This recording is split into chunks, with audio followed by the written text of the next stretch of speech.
Hmm. I can't hear anything. Hello, testing. Oh, now I can. Good morning. Good morning.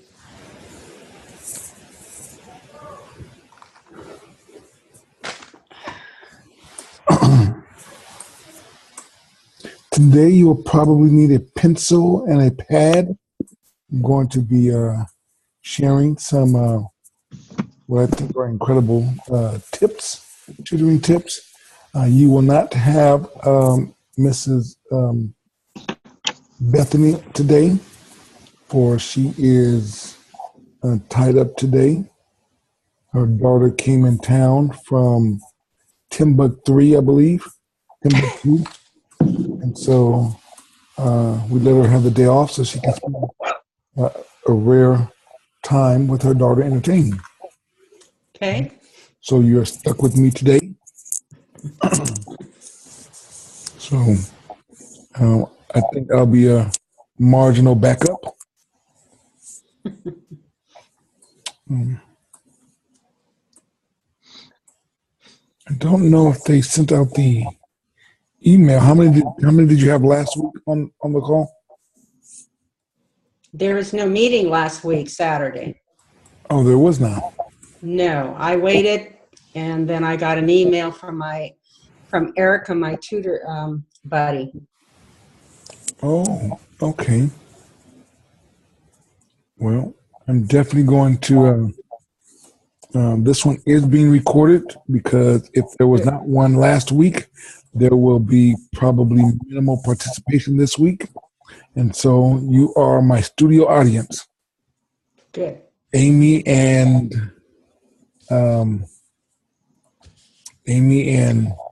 I just forgot just that quick. Lorraine Rodriguez. Lorraine. Amy, are you able to hear me okay? I'm right. I do hear you fine. How about you, Amy? I was looking at the roll from the week before, and there were 9 people. You had asked how many? Okay, there were 9 the week before. Yes. Okay, so we missed it. Yeah, it's a week of January 30th was our last training. Okay. Well, let's not prolong things. Okay, we'll go ahead and get started immediately. I'm going to go over what's called 15 tips for tutors. I probably won't go through all of them today. We'll just cover just a few. And then when I get done with them, I will ask each of you to kind of chime in and share what your thoughts are or what stood out to you the most. And then I will ask you to share what's working for you in your tutoring sessions and then what's not working, so we can maybe you've learned something, Amy, that will help the rest of the people. And then maybe you encountered a problem, Lorraine, that others may have encountered, that once we post it out on the YouTube, they will be able to learn from some of the challenges, especially because we're going to try as best as we can to answer them. So is that okay? Fine. Okay, so we'll start off with, here are 15 tips for tutors, okay? Tip number 1, if you have your pen handy, number 1 is get to know your student or your tutee, okay? Get to know them.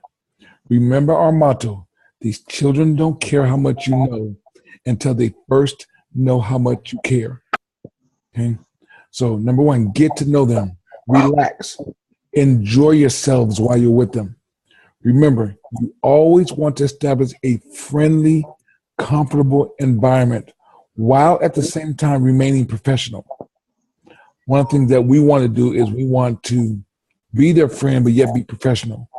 Oftentimes, the teachers are just their profession because they are under restrictions. They can't really get too connected with them, but we can connect with them. So getting to know them will make a huge difference in their learning as well as in your teaching, okay? Number 2, be patient. Be patient. You may have to go over material more than once with one child, Another child, you'll tell them one time or teach them once and they'll get it. Another child, they're in the middle. But one thing that we must do as tutors is we must be patient. Don't be discouraged. Remember, give the students time to think through the questions and problems before you give them the correct answer. Oftentimes, tutors make mistakes by being answer God. Teacher, what's this answer? It's X. What's this answer? It's X. How you spell this? X. How you spell that? Many of us grew up with parents that when you asked them, how do you spell this? First thing they said was, go get a dictionary. Yeah. But now I guess in today's society, you'll say, look it up on Google. I guess, I don't know. But parents and teachers in the old days, they never gave you the answer. They made you learn how to think, okay? Even if they say, what's this word? What's your next statement? Sound it out. The supercalifragilistic, okay? So one of the things we want to do, number 2, is be patient. Number 1, get to know your tutors. Number 2, be patient. Okay. Number 3, be punctual. Let me say that again. Be punctual. You notice we didn't say be on time, because being on time is not really punctual. Something I have to share with even new employees here. If you're supposed to be at work at 10 o'clock, sliding in there at 10 o'clock and clocking on, you're late. Okay? That's not punctual. Being punctual is kind of before time. You bring all your necessary materials, set up your books, your pencils, your desk, have everything set up by the time the tutor gets there, by the time the student gets there. And once the student gets there at 2:30 or 3, everything is ready. There's a difference between being punctual and being on time. Wouldn't you all agree? Come on, shake your head. Make me feel good for a moment, okay? Yeah. And if you slide in at the same time that they slide in there at 2:30, and you're undoing your backpack, you're bringing out the materials, you're finding stuff, you're like, oh God, okay. Well, it takes about 15 minutes, before the actual learning process. So be punctual. It will help. Number 4, give lots of praise. Give lots of praise. When students do well, tell them. Be specific about the praise. Hey, great job, little Johnny, with that equation. Hey, little Susan, you spelled that really well. Great job. Give lots of praise. One of the things that you must understand is that one of the reasons why these students are doing so poorly is because of a lack of praise at home. Many of these children, you're going to learn, they don't have a learning problem. So if they don't have a learning problem, and one of the reasons why they don't have a learning problem is because you give one of those kids your cell phone, they'll master it better than you and faster than you, right? Okay. Give them a new video game. See how quickly and rapidly they master the video game. Hey, Bethany, she showed up. I did. Told them you was enjoying your daughter. We did. We've been enjoying since 6 a.m. We're okay. Very good. She goes, Mr. Perry, why you tell everybody my business? I'm sorry. But number 4 is give lots of praise. As I was saying, these students oftentimes lack praise. And one of the reasons I know that is because I'm talking from experience. I had both parents. Gosh, I just wanted to so badly hear my dad say, I'm proud of you, son. Good job, son. And you never got that. Oh, well, you made a mistake. Oh, they let you know that. Okay. And one of the things we're learning is that praise, is what motivates children. There's a specific reason why grown men have cheerleaders on the side saying, go, somebody go. Yeah, they'll be losing 42-0. You can do it, you can.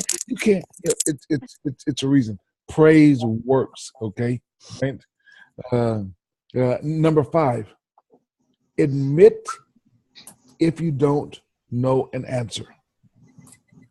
Admit it. We don't expect you to know everything. If you make a mistake, admit it. Sometimes you can refer to another tutor. Sometimes you'll be surprised if you're tutoring several other students. Sometimes one of the other children will know it.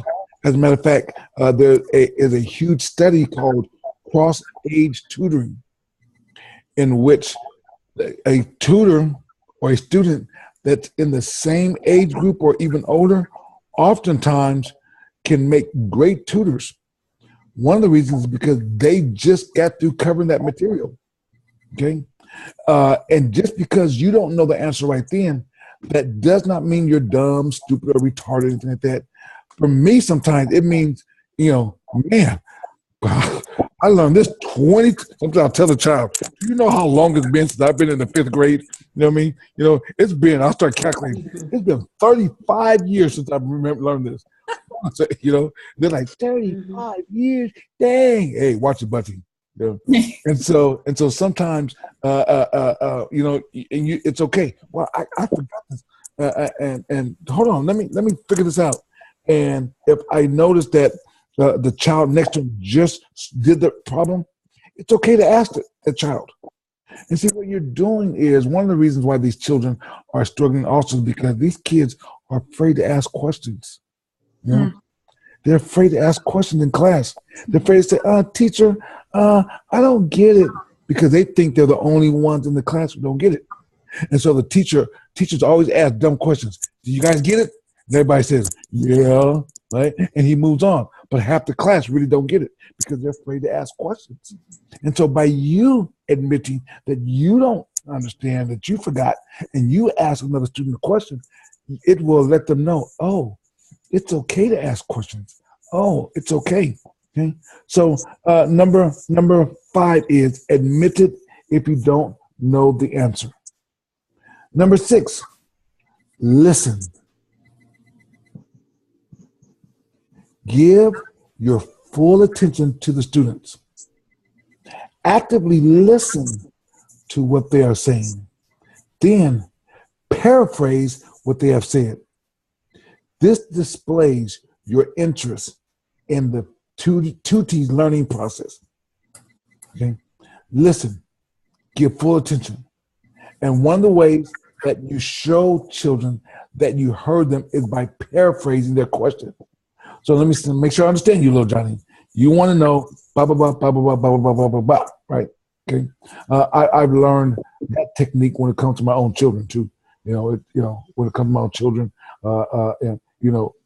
they teach you in relationships also. If you go to these relationship classes, they teach you to paraphrase the question that the person just asked you, so you'll let them know that you're listening. Okay, it works during tutoring as well. Okay, so number 6, listen. Number 7, make learning interesting. Make learning interesting. You have the green light, each of you, to use a variety of ways to explain the material and show your enthusiasm. Enthusiasm is everything. Excitement. If you're bored with it, they're going to be bored with it. The word tutor to kids means boring. But it doesn't have to be like that in your class. Oh no, it's exciting. Try to make the material more relevant to that child, and especially to his life. See if you can present things in a different perspective than they were presented in class. Okay, if I'm tutoring a kid who plays basketball, I can figure out how to make every lesson about basketball. Okay, if I'm tutoring someone who can sing or does music, if you do piano, I can. You have to figure out how to make this math and the piano sisters and brothers. Okay, takes creativity, but you can do it. So you want to make number 7, make learning interesting and fun. Okay, make it exciting. Okay? Remember, to them, tutoring is boring. We used to pass out flyers to schools, and we used to give them to kids. And at the top of the flyer it says, free tutoring, free tutoring, free tutoring. Well, we discovered that most of our flyers ended up on the ground because kids are like, I'm not taking this flyer home. Oh, no. And some kids like, I don't need no tutoring. You know what I mean? Right? So we then changed the flyer because one year we were enrolling children around Christmas time, and we were a Toys for Tot distribution site. So we went back to the same school and we put free Toys for Tot registration, right? At the top. And at the bottom it says, by enrolling into the tutoring program. Well, guess what? Those flyers went home and we started getting calls, right? Once again, tutoring to children is boring. But when they encounter you and you bring your enthusiasm and your excitement and your zeal, you'll make it fun and be creative, okay? Number 8, avoid asking yes and no questions. Avoid asking yes and no questions. They don't help anyone. Instead of the old proverbial, do you understand what photosynthesis is, little Johnny? He's going to say, uh-huh. Instead of that, you probably say, can you explain to me what photosynthesis means? Okay. So you want to always avoid asking yes or no questions, because yes or no questions usually give them an easy opportunity. I don't want to say lie, but they rarely say the truth because of embarrassment. Okay. Number 9, set goals. Write that down. Set goals. It's a good idea to set goals for each session. Well, this session, little Johnny, we're going to cover X and Y. Also, we can set long-term goals. By the time we're done, Johnny, in 3 weeks or 4 weeks or 5 weeks, okay, you're going to have all your timetables memorized. By the time you're done, you're going to have X, Y, and Z so perfected, you're going to be great. This is our goal. By the time, and by the time your test comes, when do you have your spelling test? It's next Friday. By the time next Friday comes, Johnny, you're going to have these words and these definitions so memorized, you'll be able to quote them in your sleep. This keeps the tutor focused on a task. And it also reinforces positive behaviors. Remember, behaviors that are rewarded tend to be repeated. Let me say that again. Rewarded behavior will tend to always be repeated. Is that making sense? Are you guys still with me? Yes. Okay, I got 4 more, okay? And then we'll turn it over to you. I told you my session is a little different from Bethany's. I'll be a good second, okay? Backup, so, okay. Number 10, turn the questions back to them. Okay? Turn the questions back to them. Instead of answering the question immediately, flip it back on them. Well, what do you think about that? Lorraine, how do you do this word problem? Well, how do you think you should approach that? Where do you think you should start? Okay. What do you turn it back to them? Flip it on them. This causes them to think. And you'll be surprised, before they ask you the question, they already have an idea in their head how they would start. They're just kind of embarrassed and not quite sure if it's the right way to do it. You know, the kind of, they're looking for positive affirmation, really. Is my thinking correct on this? And so they're like, well, I would probably, I was thinking that I would take this and I would, there you go. Very good. Good job. That's good. That's good. Let's try that then. Okay. The ideal, we talked about this before, is to have a systematic learning style. get them to thinking and processing the information on their own. Okay. So number 10 was turn the question back to them. Okay. Number 11, you ask questions. The tutee can answer as well as hard questions, some of the questions you ask them. And remember, the one before was when they ask you a question, you turn it back to them. Okay. But now you can start off. Okay, we're getting ready to approach problem number 11. Okay. What do you think we should start on that one? Okay. What do you think it's a? So you kind of put them in a position where they're asking the question, they're answering your questions. That's a great tutoring tip. It helps a lot. These kids really start learning how to think when you're asking the questions and they're not treating you as all-knowing answer Mrs. White. You know what I mean? You know, Mrs. Erica, math god. You know? Okay. Turn it back on them and you start asking the questions.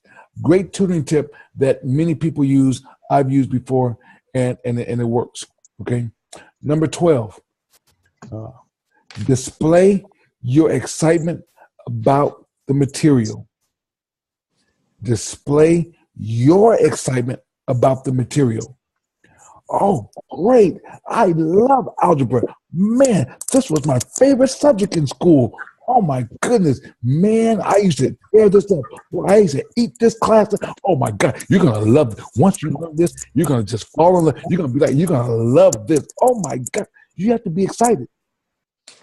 If you get to a subject, you're like, oh boy, I remember this in class. This sucked. Okay? Your enthusiasm rolls over on the children, and so does your dismay of it. Right? Okay. Right? Oh gosh, oh, I can't believe I gotta teach the same thing that I struggle with. Oh man. No, please don't do that. Okay. Display enthusiasm of the material. And if you're excited about it, they will get excited. They're like, oh, okay, well let's dive into it. Cool, let's learn. Okay. Number 13. Remember your child's privacy. Remember their privacy.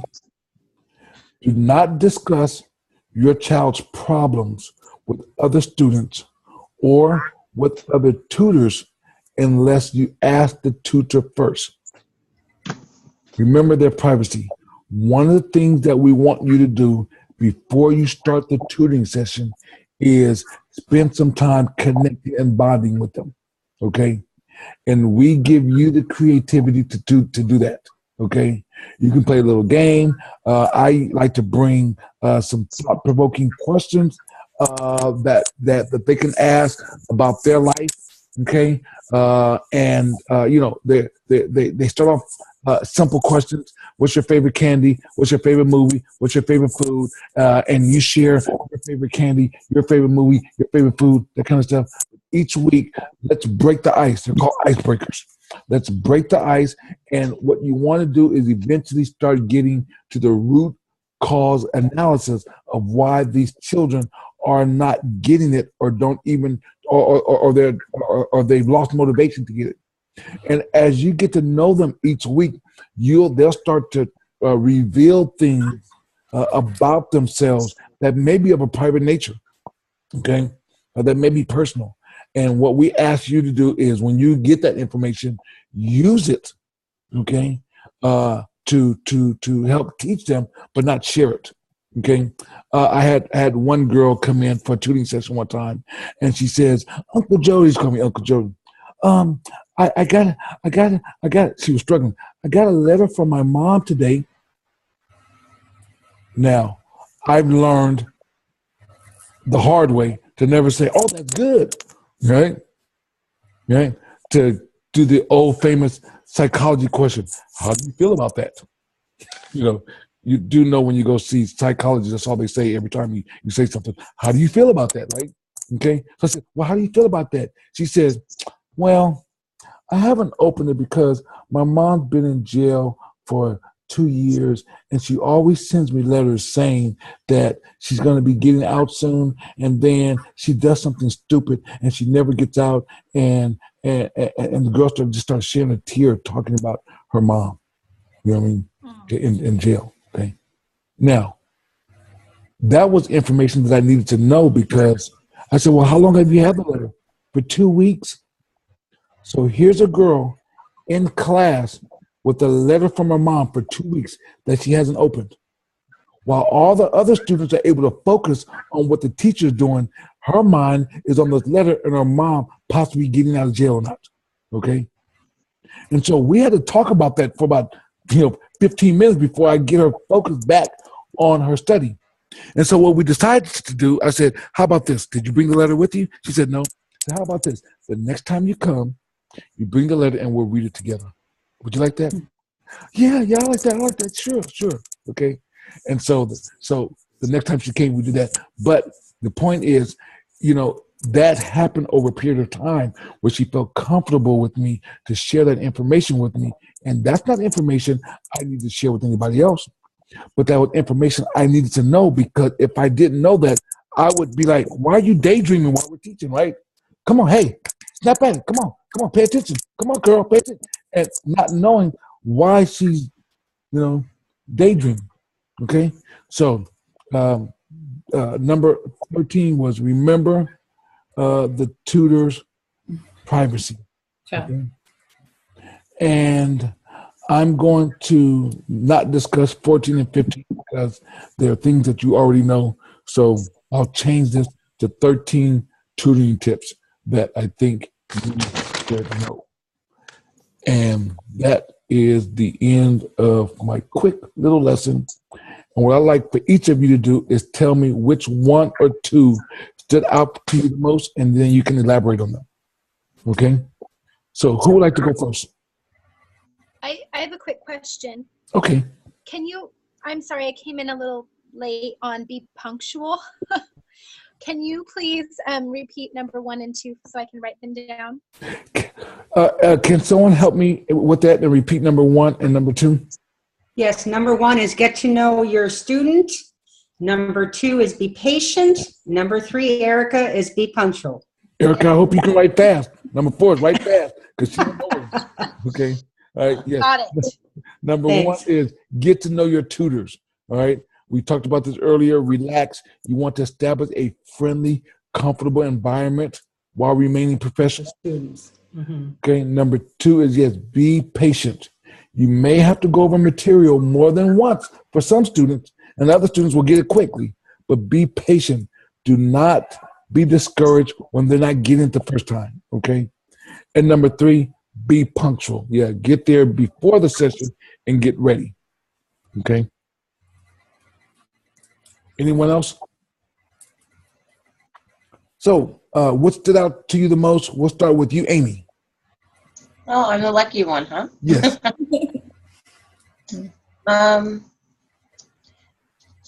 That's kind of hard. I'm not sure where I'd categorize this, but last week I administered the tests, and the mom wasn't able to be at the library due to her work schedule. So I told her I can drive over to her house to have her sign it, and when she got home from work. And when I came in the house, that little boy was on the stairs, and his face lit up. He was pretty excited to see somebody cared enough to come. So that would fall into the category of getting to know them, yes? Okay. I suppose, yeah. And establish trust. Sure. Establishing trust. Absolutely. Very wonderful. Very wonderful. Lorraine, what stood out to you the most? Well, I love to watch people. It's just something I've developed over the many, many, many years. And I have spent time just watching these children, how they interact with each other. The ones that are just, they're more interested in playing, and the ones that do pay attention. And I watch their interaction with their parents or their guardian, whoever's there to pick them up. And this past week, I was at a table with 3 little girls, and 2 were talking about some personal things that had happened to them. And the 3rd little girl was basically says, "Who cares? I don't care." And 2 of the other little girls were having a little hard time understanding why the 3rd little girl could care less about what they were saying. And so I just let them work it out themselves. And then the one girl that was the more upset of the 2, later on, I just sat down and talked to her away from the other 2 and tried to explain to her that the other child did not mean anything negative. It was just what she was thinking at the moment. And because she couldn't understand what really happened to your parents, that you just have to understand that sometimes it happens. It doesn't mean it directly to you. She wasn't saying it directly to you as far as that you're not a good person. You are a good person. Your parents are good people. So that's what I've been observing, is just the different personalities of these kids and just trying to understand their mannerisms. So yeah, I'm sure you're discovering their mannerisms are quite different from our generation. Yes. Okay? Yeah, very different from our generation. Very different. And Very different. Yeah, and when they seem to hear the word discrimination, they think that that's the gospel. That's right. And that's so. Anyway, it's been interesting. Okay, Jacqueline. I think one of the things that, I guess, looking at this list is probably admitting that you're wrong. I know that I was doing tutoring, and then one of the questions was if the 3rd place number is 3 times the first number, and it was kind of one of those that you had to guess the full number, and the student was really stuck, and tutoring was ending now. So then I told him, you know what, let's just leave it as is. I'll look over it, and then tomorrow we'll start fresh. And then we'll see if once we relax, be able to get it, and we'll see if we could find the right answer. And I think that knowing that, I think he knew that if I couldn't figure it out, if we just took a break and tried it again, then, we'd both find the answer together. And I think that really helped him, because then the next day he told me that he had been thinking about it. So then we actually were able to split together. Yes, that tends to work very, very good, very good. In fact, what you're doing also is teaching a test-taking technique. They teach you when you're taking your test. When you're taking the test, if you get stuck at a problem, okay, skip it. Put a little dot by it, skip it, and come back to it. Okay, your brain has the unique way of, while you're working on problem 14, 15, 16. It is still thinking about number 7 that you're stuck at, right? And then all of a sudden, when you get to like 19, you're like, oh, I got it. I got what? Number 7. You can go back to it, right? Or oftentimes, some questions will repeat itself in a different way that you can understand that will help you. So yeah, that's very good, very good. Okay, Erica. Yeah, I would agree with Jacqueline. Number 5, I had that situation. I didn't know one of the questions. It was worded really weird, and I'm like going, huh? And so I noticed a couple of the other kids were working on it too, and I said, you know what? Because at that time there was a lot of kids raising their hands for help. I said, you know what? I want you 3 to work on this problem together. Talk about it. What are some ways that you guys think that what might be the right answer? Everybody share ideas, and I'm going to come back and then you guys tell me what you came up with on this. And so they did. They worked it out, and I came back and I go, oh, that's what they meant by this. Oh wow, that's good. And they had it all figured out, and I said, does everyone understand how you got this answer? Can you tell me how you got this answer? And they were like, yeah, and they were all excited because they worked it out. And then the other one, number 4, give lots of praise. That to me is like the greatest strength for me in there, because that's why I realize a lot of these kids, they don't get a lot of that positive affirmation. And so two awesome breakthroughs this week. One child, there's a bunch of 4th graders, so they're going through fractions and how to change common denominators. And this one kid who I can never get to sit still, he finally, we're up at the board. I had a small group of them up at the board to try to draw pictures. I'm trying to, show them a different way to learn it visually so that they can grasp this concept. And he finally, he jumps up and down. His hands are up and down. He's so excited. Miss Erica, I got it. And I said, okay, tell me what, show me how to do it. And he showed me, and I said, oh my gosh, you have it. You had a breakthrough. You got it exactly right. That's the answer. You're getting it, Jason. You're getting it. He was so excited. He ran back to his seat, wrote it on his paper, ran back, high-fived me. I mean, he was just, it was so cute. And there was another, Miss Lori and we had some circle up time with the kids on Friday, just because, they were so hyper. It was right before a 5-day weekend. They're like literally climbing the walls. They've had like 5 cupcakes, 2 cookies. Oh, so I'm like, okay, we're going to circle and we're going to share a little bit about each other.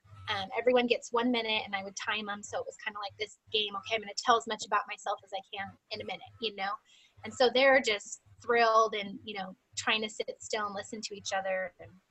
But right after that, everyone was working on their work, and I have this one young man who's in 3rd grade who cannot read very well, like pretty much at all. So he never will do his sheets because he has no idea how to read through it and was asking.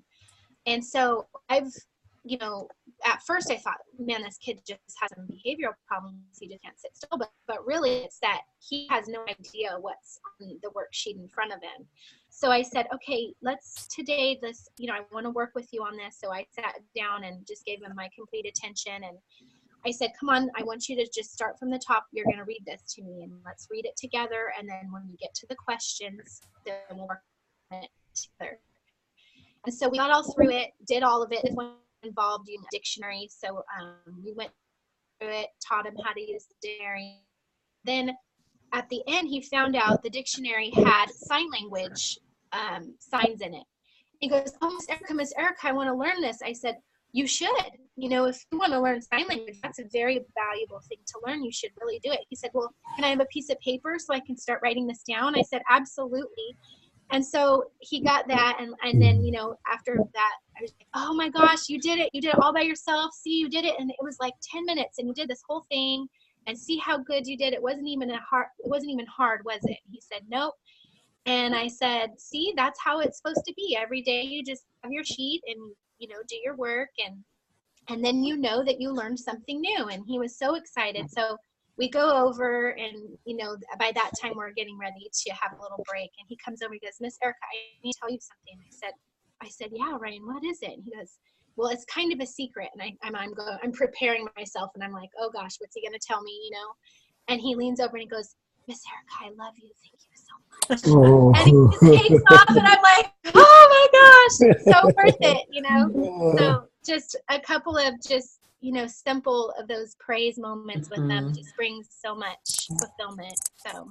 And Erica, when I walked Ryan to his classroom, he was asking me questions, but one of the things he did tell me was, he says, Miss Lori, I told Miss Erica I loved her. I said, oh, good for you. Oh, it was so cute. How funny. Yeah. I always say that by the second tutoring session, these kids will become fond of you and they will look up to you.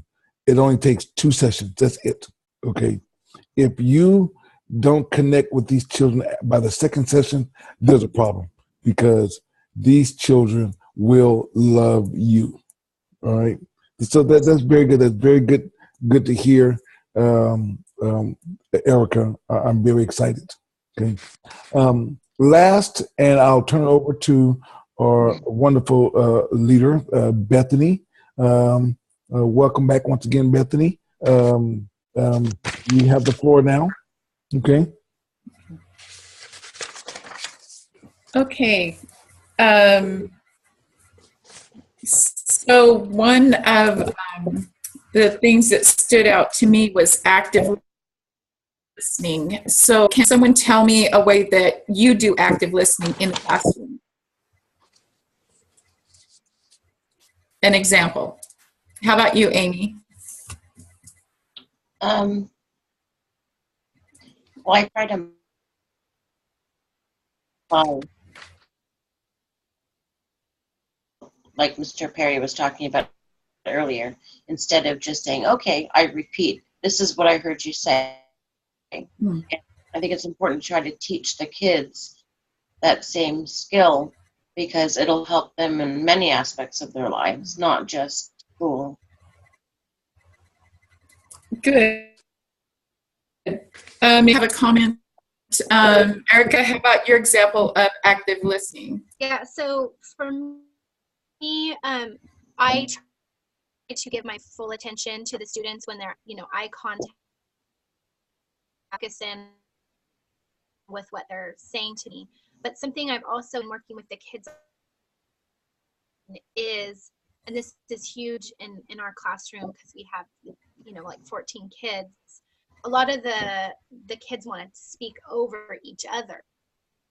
And so a big thing that I've been trying to teach them is that when they're doing that, they're taking away from other people's learning, because they're actually, if I'm talking and they're talking over me, then they're disrespecting me by not allowing me to communicate what I need to say. And then they're also disrespecting their peers because their peers can't hear what I'm saying to know what to do.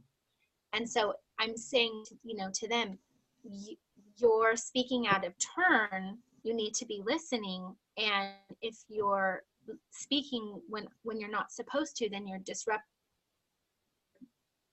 And do you want your friends to not learn this because you want to yell over the top of what they're saying? And so to them, about me, to hear and listen, let other people have their turn to communicate so that, they can learn or hear. Okay, so you're using it as a tool so that they understand they need to listen sometimes and speak sometimes. And Okay. how to have control over take some self-control over that. Okay, and Lorraine, what would be an example for you with active listening? Well, for me, it's just focusing on what the child is really saying. Sometimes they ask you something and they don't really mean what they're really want to know a little bit something else. So I just try to them, and I have found that sometimes after I listen to them and I realize they're not necessarily asking about that problem, they're asking about something that they may be interested in myself. Like, I think I mentioned to you about Ryan. He asked me what video games as a little girl did I Right.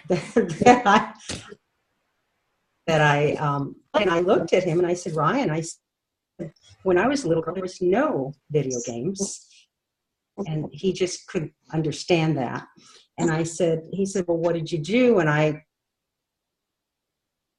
climbed coconut trees and I climbed the mountains and I did a lot of outdoor stuff.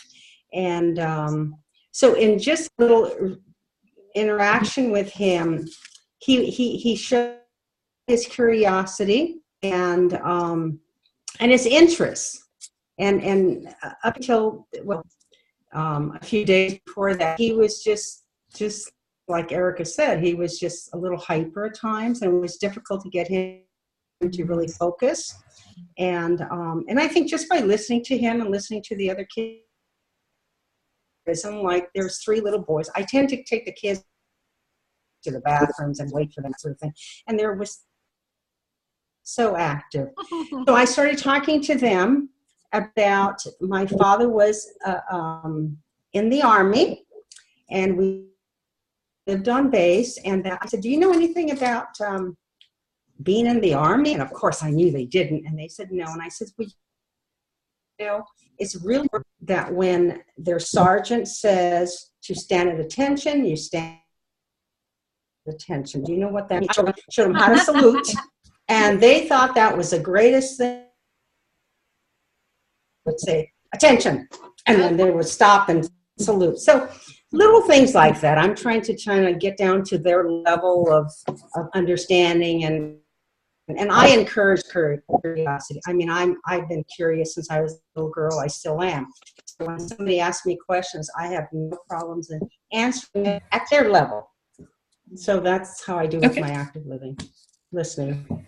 Jacqueline, and can you give me an example of your active listening?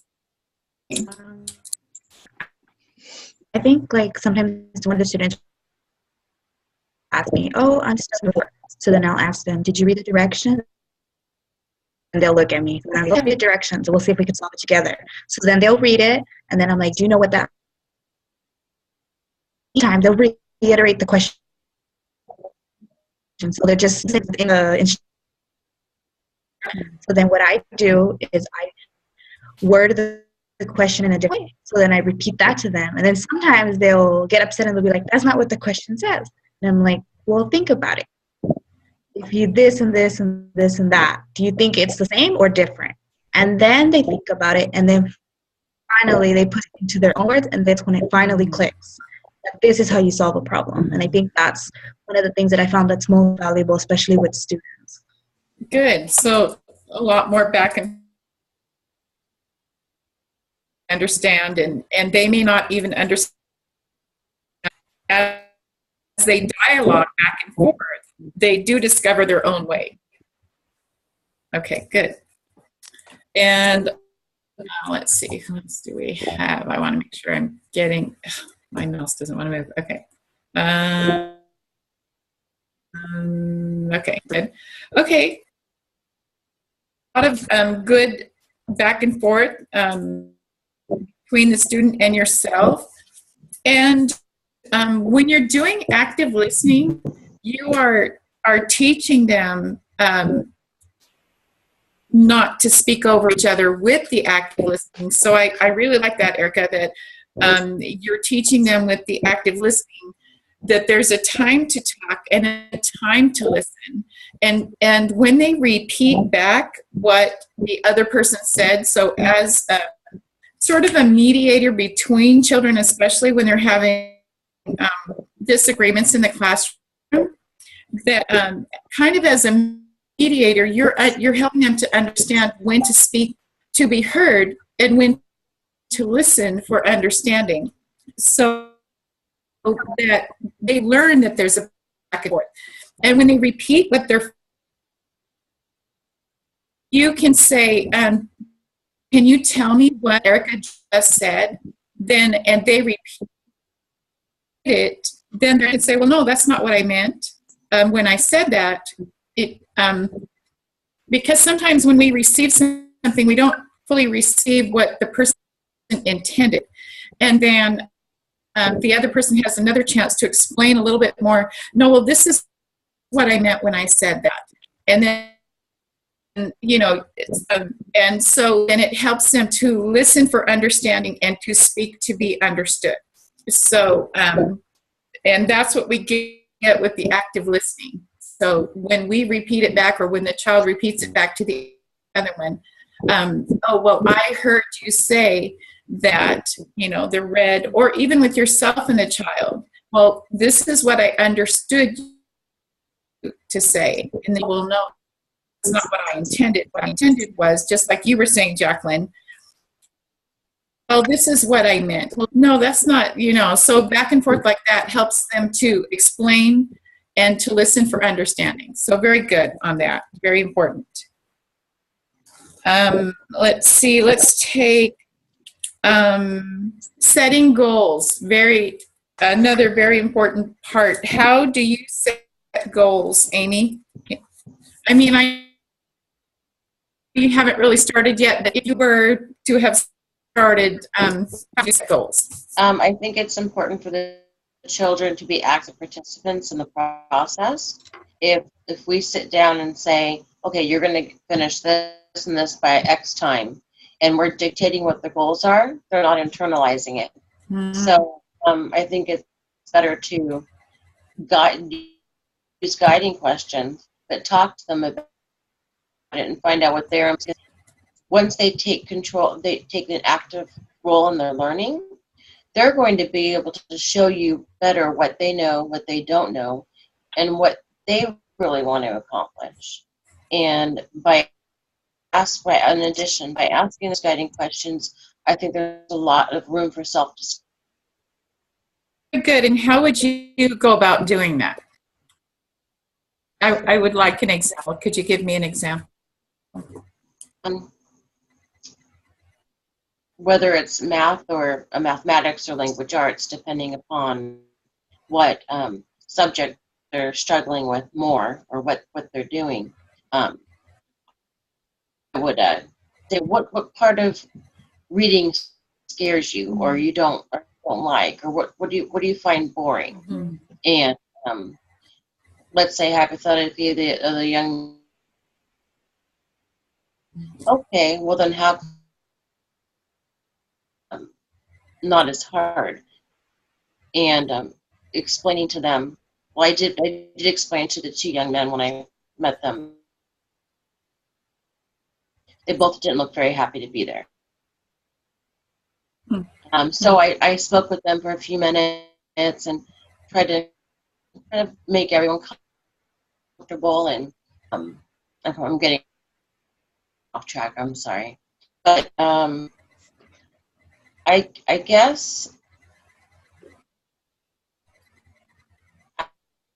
ask goals, different kinds of goals, like in their things do you like to do, and most of the time it was like video games and things like that. Okay, so when you first got the video game, what was your goal? Well, to the video game, to win, to finish. So using the life examples and things that they're passionate about, they spend a lot of time about, and teaching them how to transfer it to such things as reading or mathematics. When you first got the video game, was it easy? Well, no, but I worked on it for many hours. So, well, you actually then set a goal. You wanted to achieve this end, and kind of teaching them those types of thought processes and what they can do with them based on their life experiences now before. Okay. Good. Jacqueline. Setting goals. Yeah. I think one of the things that I've noticed the most is when I first started tutoring, they would do one worksheet and then they'd be like, oh, we're done. And I was like, worksheet? And then they'd be like, oh, well, if you started today, then you have less for tomorrow.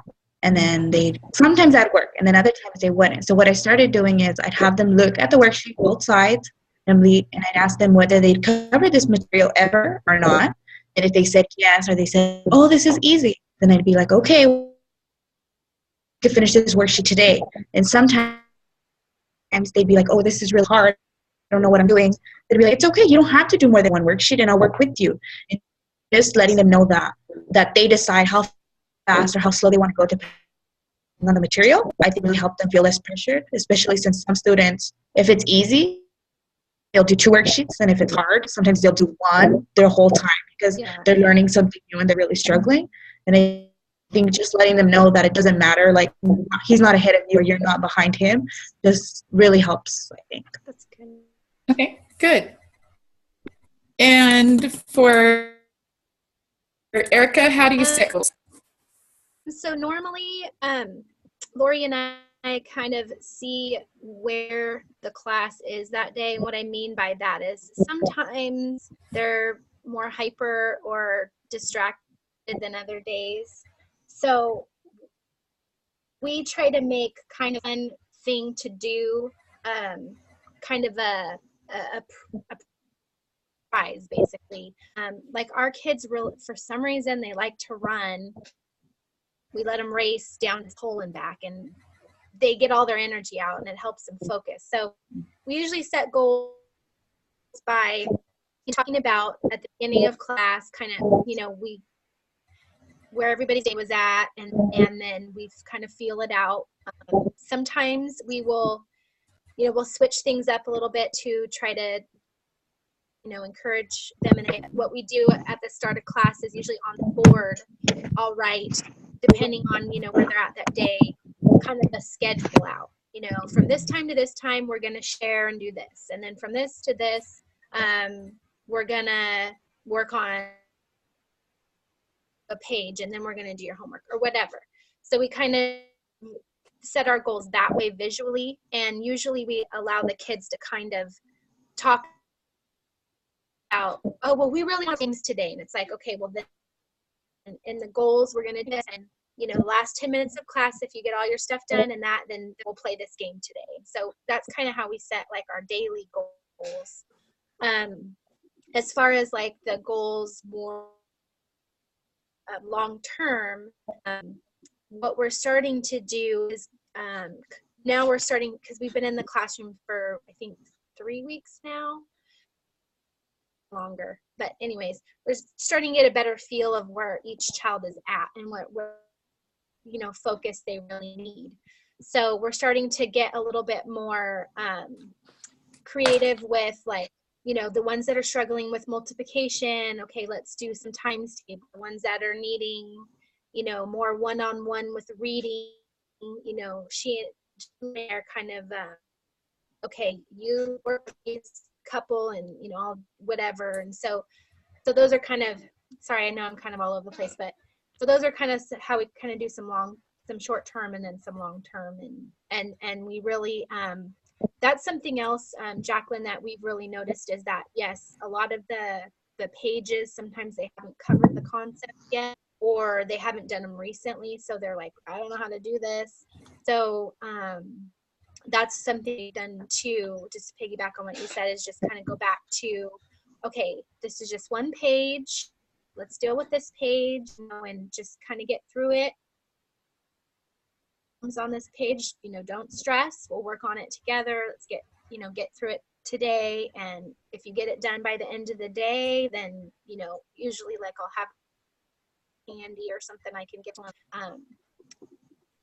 And if they need more help with it, then we usually will go, work in a small group together on it for the ones that are really struggling in that area. Good. Okay, Lorraine, did you have anything to add as far as what you and Erica do in the classroom for goal setting? Yeah, we try to share some of the tutoring. Erica is a lot better at the concepts in math simply because I many years. And so when I'm not sure what they really want, what the question is, and I'll just sit with Erica, she's teaching. I mean, I know the answer. It's like, how does this kid is being taught how to get there?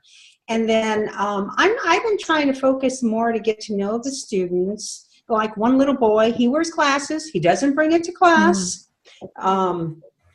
Just little things like that. And unfortunately, we have so many kids, and it's not all, it's like a work in progress.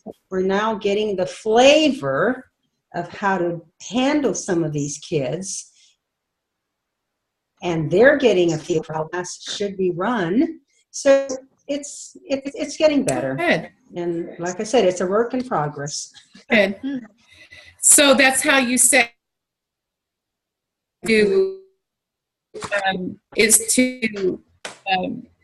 do what again? What I'm hearing you say is that you're sharing, and that Erica knows a lot more of concepts as far as math is concerned. The two problems that I came across, she was able to relate to the kids how to approach this, And I mean, I even came home and asked my husband, what the heck are they talking about? He says, oh, that's easy. It's just, he says, you're looking at it at a different way. And so when my husband sat down and I said, oh, that's so easy. And he said, yeah, it's just because you were taught a different way, you know. The kids have become, as you know, the pizza, it's a big thing, and very, very excited about helping and sharing. And, you know, Erica's been really encouraging them to help, but be respectful and that sort of thing. So those types of skills have also been introduced to them. I don't know if they do any chores at home. I tend not to think they do. And but they know it's in the class, they have to. And then another fact that some of the kids papers home.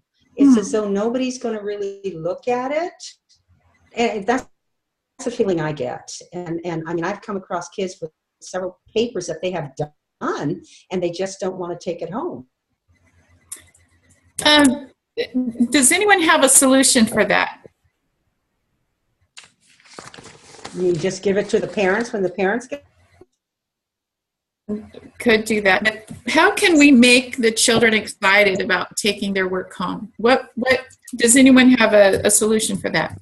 I think one idea is to have them or give them a binder that's just theirs, where they can decorate it the way they want to.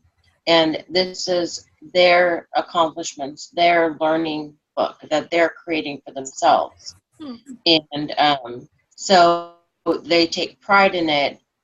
And it would be great if the parents are excited about it, but even if they aren't, they can be excited about what they've accomplished. It's as if they're writing a mathematics book.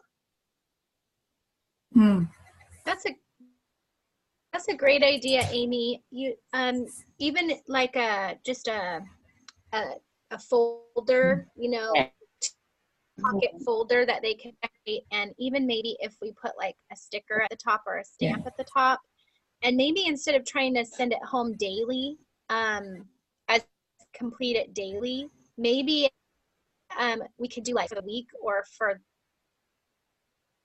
and maybe even the month, not that long. But then they could, I don't know, maybe they get some kind of extra bonus 5 pages this week, or, you know, if they complete more than 5 and they get whatever, you know. That's a really good idea to kind of maybe, and then maybe, you know, they take the folder home, show their parents all their papers with stickers and what they learned. I think a lot of it is not that they don't want to show the parents, but like for us, about 75% of the class, so even if they took the papers home, the parents can't even tell what it is. They can't note it. But maybe if there was a sticker at the top or a stamp that shows that it was completed, well done type thing, maybe they would be older that they made and they took the home once a week or once every 2 weeks or once a month or whatever. And they actually showed, look at all this work I've been doing, and that it, you know, all these stickers on top, maybe that would make them more proud and excited for it. And also maybe the ownership. When we point out this is where we started, and by collecting this and making your own book, how you have that knowledge, you can go and teach somebody else. So sit down and show their mom or their dad or their younger brother or sister and become teachers themselves. Good. And that brings in as well as when in the classroom, like you were stating before, Erica, that he was so excited. I know the 2 boys you're talking about because I met them personally, and I know. So, and I know it can be a bit distracted. It doesn't, because he doesn't read well. So those 2 challenges in that classroom. And when able to share it with others in the classroom or at home, and being that teachers and showing somebody else how to do it is so exciting for them when they learn those concepts and get it down so well. I do like the sticker for parents that don't speak English well, that their child is accomplishing something significant. Yeah. They understand sticker. Star or a big, usually I don't do extrinsic things like that myself. I like to do more intrinsic, calling them by name, recognizing something that they're doing that's a positive and not a negative.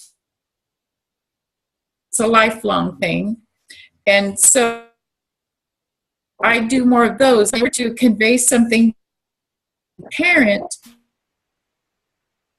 Then yes, a gold stamp, a gold sticker, something that they can visibly see, oh, you did a wonderful job, something like that. So good thinking on that.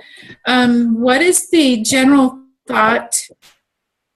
Does anyone want to cue in on how often those workbooks or folders should go home, or packet of work go home to show parents? What's the consensus on that? I think it's a month's too long, just because they're very young, and they're a month is an eternity. A week is broken down, and they have 2 days off during that week. So I think a week would be better for the younger kids. Okay, Jacqueline, what do you think?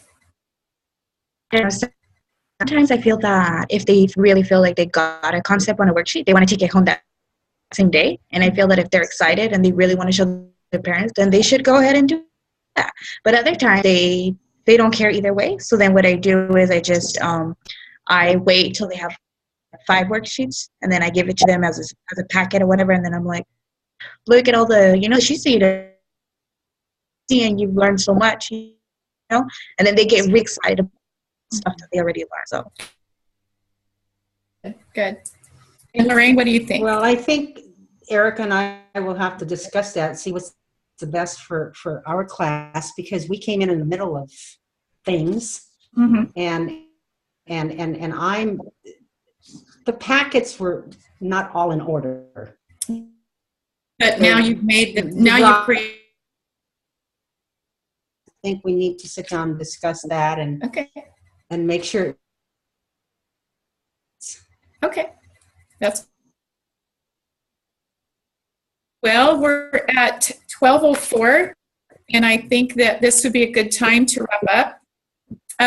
Did anyone have any parting things that you wanted to bring out that maybe we didn't discuss in some of the points that Mr. Perry brought up?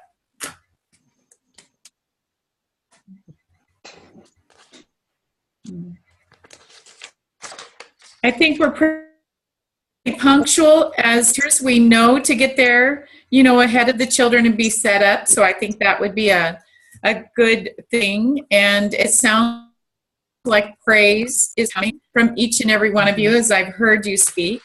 And I be if I understand that if you didn't know that before, you know it now.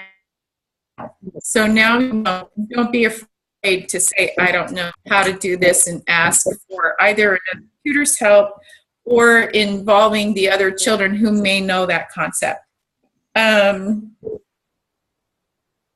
Did anybody else have anything? Amy, did you have anything to add? Not at the start working with these. A little more input. Okay, that's good. Erica, did you have anything else? Nope. Okay. And Jacqueline, how about you? I had a question, but it's just, I don't know, it's not relevant to anything that we talked about today, just in a general sense. Here. How long, in long-term goals, like months, weeks, how long is generally a tutoring session or how long are we able to provide tutoring for a For group of your teens? group, Western Classer is a little bit different. They'll be going all year. Well, until prior to when school ends, because we need a couple of weeks for billing. For your particular school district, it depends on how much money they are allocated by the government for their district, and then how much we get for that. Then we divide that up, the money divided by hours, and then and I can let you know that. So by Monday, I'll let you know. Sometimes it's 19, sometimes it's 25. It just depends. Okay. Okay. Yeah, that's fine. Thank you. Okay. Anyone else have another? Yes, Beth, it's me, Lorraine. You just year? Well, it's not all year. School year versus she might be 19 hours. Oh, I see. Until You're May going- 15th about. Yes, you're going to be going closer to the end of school. Okay. Yes. Okay. So, and we'll let you know how many hours you have, not you specifically for Erica or Lorraine, because they'll be further along, but then aim more specific hours for your students. Okay. Anybody else have another question? I just want to make a statement that Sure. because Eric and I are the only two tutors in that class, I feel it's important that one takes the lead, and in this case, you know, I've asked Eric, and I think you folks also agree with that, but that we're, because we are compatible.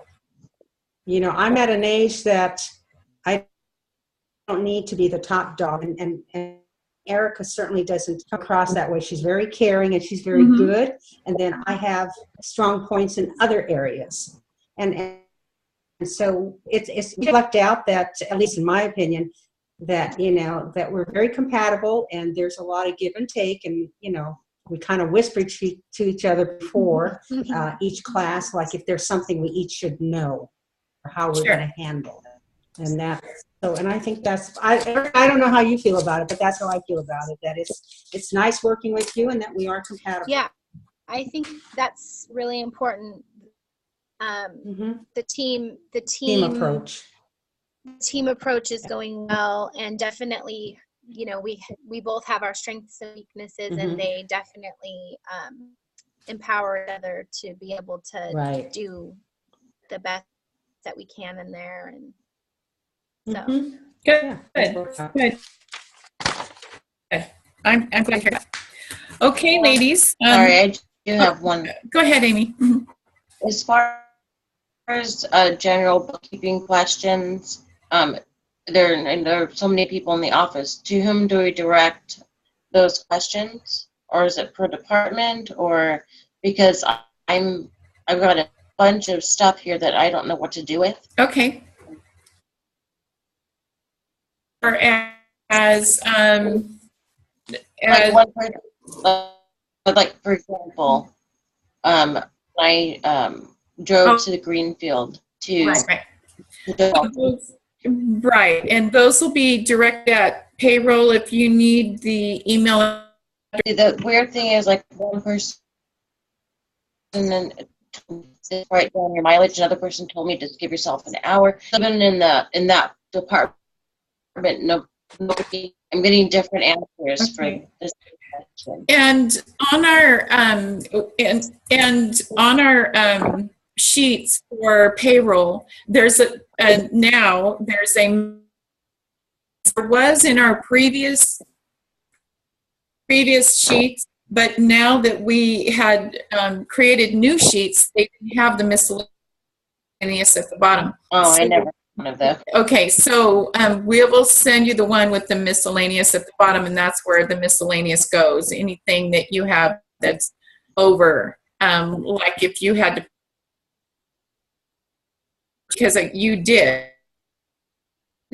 And so copies for an extra expense that you did incur by going in, yeah, that would go under miscellaneous. Beth, Okay. are we supposed to be keeping track of our mileage? No, she had an extra thing that came up. No, you don't. But she had an extra thing that came up, and she had to go above and beyond what she normally would have done to go out and retrieve something for billing the district and getting the proper above and beyond what were to, if Lori and I were to agree to buy the folders with stickers and things like that, I can go ahead and do that and then just put a reimbursement in the miscellaneous with the receipt to you guys? Or how should I do? Yes, let me check on that, because we don't want to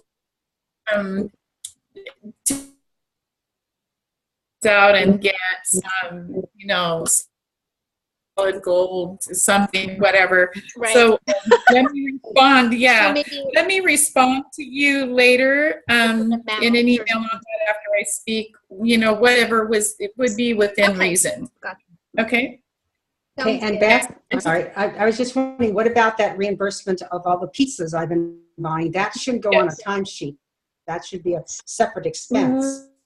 Right, and I will, and thank on the desk, on our executive director's desk. I will get back to you on that. But I did place it on his desk, so. Yeah, because one will, the payroll is for taxes, the reimbursement that not. would be true for that then too. Correct, yes. Any copies you make would not be taxable, and payroll would be separate from any other miscellaneous things, other costs that have come in. So great. That would be separate. Okay, ladies? Anything else? Yeah. May I ask one more question? Sure. But I think it'll be relevant to everyone. Sure. In the manual, it talks about making sure you have your standard, whatever it is you're going to be, about keeping a file, summarizing the tutoring session. Are we, when I start tutoring, are they doing that with the kids now, or is it just strictly worksheets? One of the things that, except for Western Placer, is you have a calendar that the child initials each day that they were there. Now, a sheet that parents sign out their child on, or we sign out. And so that's how we have to calendar. And on there, and you put the time. And then at the bottom of that calendar is an area where you put little notes about he struggled through pages 1 through 5 in math, or kind of like a progress report, little something each time. The other thing you're going to have is Google Docs, which will be sent to you via email. And basically whatever you're putting on that calendar, or whatever your notes are for that session, you're going to put on Google Docs. So we have it in the office. If the district asks anything, we just send them that. So it's immediate, and we send them slide with that. But we do need documentation of the students. Yes. And for Eric and Lorraine, I will have to be in. I will be sending your Western Placer Google Docs, and we'll work on that, on how to fulfill that. Okay. I'm sorry, something else? Oh, so that's coming then. Yes, it's coming. Okay, great. Mm-hmm. Thank you. You're welcome. Anyone else? Okay, thank you for your questions. I will get back to you via email on the answer to those questions for separate and not taxable. It should never do that anyway, but yeah. Appreciate it. Yes, I'll get a definite answer on that and do that. Okay. Good. Okay. Thank you, ladies. Okay. Thank you. Okay. Bye. Okay. Bye-bye. Bye. Bye.